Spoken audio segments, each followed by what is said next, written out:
رسول اللہ صلی اللہ علیہ وسلم نے فرمایا کہ پھر جب یہ معاشرے میں ہو تو یہ اپنے گفتگو سے، اپنے لباس سے، اپنے اٹھنے بیٹھنے سے، اپنے طور طریقے سے مرد الگ نظر آئے، عورت الگ نظر آئے۔ جو عورت مرد کی طرح بولنے کی کوشش کرے اور مرد کا انداز چال ڈھال اختیار کرے، مرد کسا لباس اختیار کرے اور مرد کسا زبان کی گفتگو اس کی ہو، اللہ کے نبی نے فرمایا اس پر اللہ کی لعنت ہے۔ اسی طرح مرد سے کہا تو اپنی مردانگی پہ خوش رہے، اس پہ مطمئن رہے، اللہ نے تجھے مرد بنایا ہے، تیری گفتگو مردوں کی طرح ہو، تو چال ڈھال میں عورتوں کی نقل نہ اتار، لباس پوشاک میں عورت نہ بن، اپنے بالوں میں اپنے بالیوں کے ذریعے عورت کا روپ نہ ڈھال۔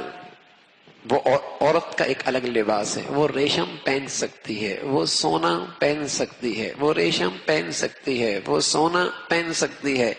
مرد پہنے گا یہ عورت کی مشابہت ہے، مرد پہنے گا یہ عورت کی مشابہت ہے۔ ایسی مرد کا لباس اور ہے، عورت کا لباس اور ہے۔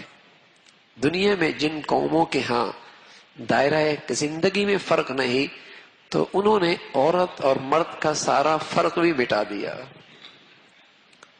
انہوں نے عورت اور مرد کے جتنے فرق تھے سارے مٹا دیے، لباس سے، بالوں سے، حیت سے، سارے فرق مٹا دیے تاکہ دونوں ایک جیسے لگے۔ لیکن اسلام فطرتی دین ہے، فطرتی دین ہے۔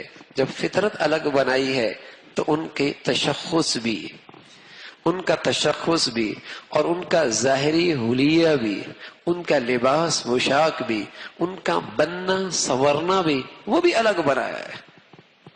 تو رسول اللہ صلی اللہ علیہ وسلم نے یہ بتایا، لعن رسول اللہ صلی اللہ علیہ وسلم المتشبہین من الرجال بالنساء، کہ اللہ کے نبی نے ان لوگوں کے فرمایا ایسے لوگ ملعون ہیں، ایسے لوگ ملعون ہیں جو مرد عورتوں کے روپ ڈھالتے ہیں، مشابہت اختیار کرتے ہیں، اور جو عورتیں مردوں کا روپ اور روپ ڈھالتی ہیں گفتگو میں، چال ڈھال میں، کسی بھی طریقے میں۔ پھر اگلی روایت جو اللہ کے نبی کی ہے وہ یہ ہے کہ یلبس لبسۃ المرأة، عورت مرد کا لباس پہنے، مرد عورت کا لباس پہنے۔ خلوت ہے، میاں بیوی ہیں، صرف میاں بیوی ہیں، وہاں بھی عورت کے لیے جائز نہیں ہے کہ وہ مردوں کا لباس پہنے، کیونکہ یہ جو لعنت فرمائی نا، وہ اس لیے نہیں فرما رہی کہ اس لیے نہیں فرمائی کہ صرف لباس کی وجہ سے لعنت نہیں ہے، لباس اس لیے کہ مردوں کی صورت اختیار نہ کرے، وہ کہیں بھی اختیار کرے گی، چاہے اپنے مرد کے سامنے بھی اختیار کرے گی، ملعون ہوگی،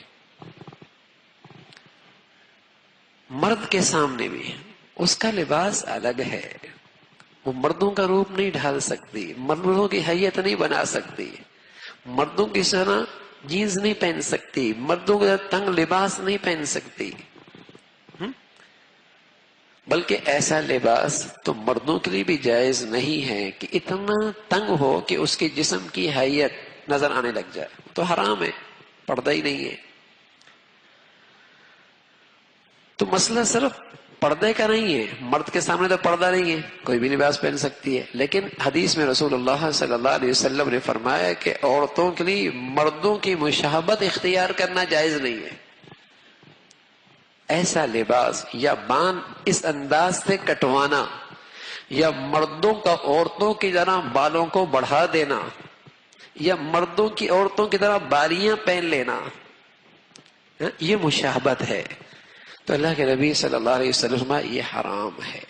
اور پہلے مسلمانوں کے ہاں بچپن ہی میں بچوں کا لباس علیحدہ ہوتا تھا، بچیوں کا لباس علیحدہ ہوا کرتا تھا۔ بچپن ہی میں ماؤں کو جب امید ہوتی تھی نا کہ اولاد آ رہی ہے تو وہ بچیوں کا بھی لباس بنا دیا گیا، تو بچوں کا بھی، اب آسان ہو گیا، دونوں کا ایک ہی بنا لو، جو بھی آگے پہن لے گا،